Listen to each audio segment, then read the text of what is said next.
So in this lecture we will discuss three topics.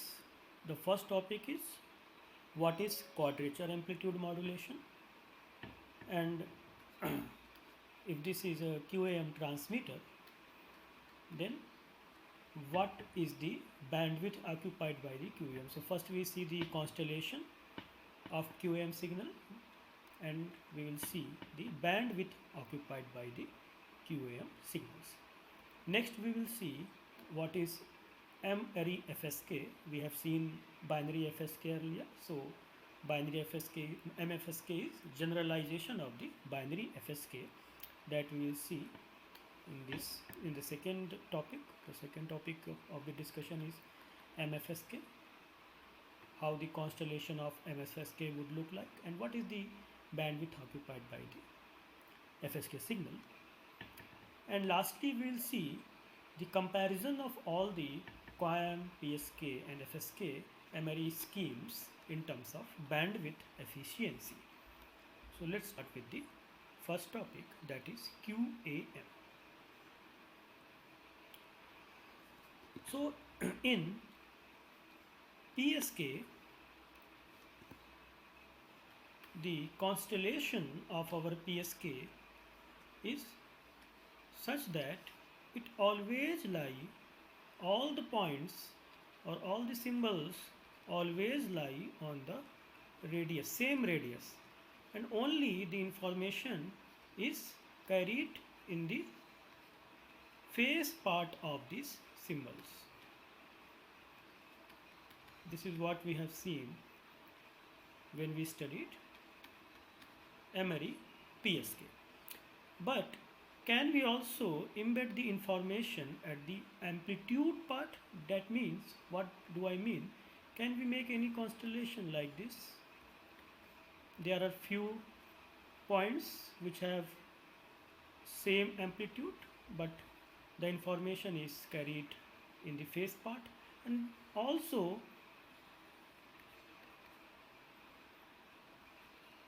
there are symbols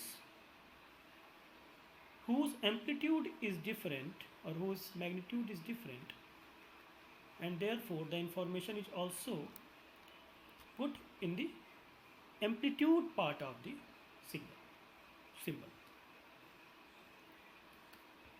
So now S6, S7, H8, not only the amplitude phase but also the amplitude carries the information, and therefore it is called quadrature amplitude modulation. And quadrature amplitude modulation can be viewed as a ASK as well as PSK. As you can see, if you only consider these four symbols, it will look like a PSK constellation, and also this there are two PSK constellation with different amplitudes, or you just see that it is a combination of ASK as well as PSK, right? So of course the performance of QAM is better than PSK performance in terms of bit error rate. I told you what is bit error rate. We transmit 1000 symbols from the transmitter. From the transmitter we transmit 1000 symbols, and from the receiver and we decode or we decide what sequence of bits was transmitted, and number of places where decay differs from decay hat. This is called error, right? So this is what bit error rate, and when we divide total number of transmitted bits, it is called bit error rate. So decay hat does not equal to decay. We count number of times it does not equal, and then we divide it by the length of decay, and this is called the bit error rate or probability of error. Probability of error of QAM is better than PSK. So if you want to plot, so let's plot. This is an 8 PSK, 8 QAM. In 8 QAM, the symbols also differ in amplitude, and in 8 PSK they only differ in phase, but in 8 QAM they also differ in amplitude. Next, let's plot the constellation of 16 QAM. So 16 QAM constellation look like this. It has a 4 symbols lying in one circle, means they have some energy of E1, some energy E1, therefore the radius is root E1, the radius is root Et, and the radius is root E3. And this is where we can draw the 16 QAM. Next is, what is the bandwidth occupied by a QAM signal? So we are not going in detail, just that bandwidth of a QAM signal is almost, I would say, bandwidth is equal to the PSK signal. So 16 QAM signal occupies the same bandwidth as 16 PSK. Though power spectral density of a QAM is a bit different, what do I mean? If you remember, this is the power spectral density of a MPSK.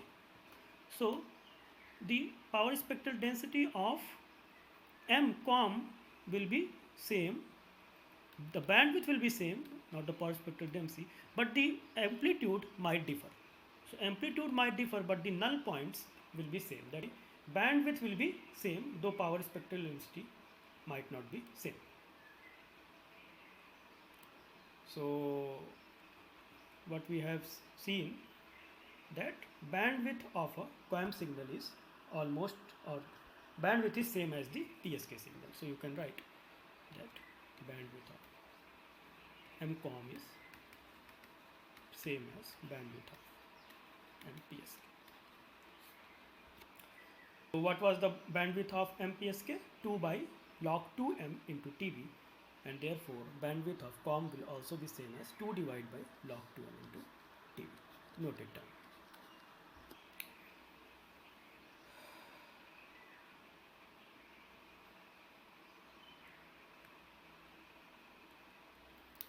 Also, in some book, any QAM signal, how can you write? Just see.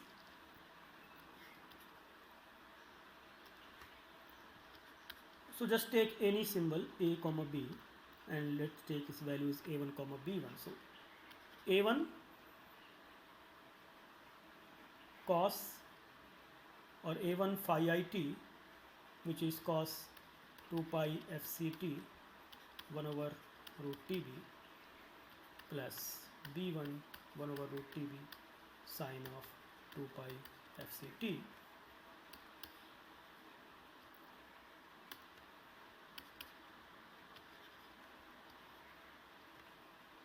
You can just take it as, you can write it at A1 tilde cos 2 pi FCT plus B1 tilde sine of 2 pi FCT. And you can verify this, which we are not going to prove here, that this can be written as real part of A tilde A1 tilde plus J times B1 tilde e to the power j 2 pi FCT. So by here you can see that each of this signal or symbol has a magnitude. This you can think as a complex number, and it has a magnitude as well as phase.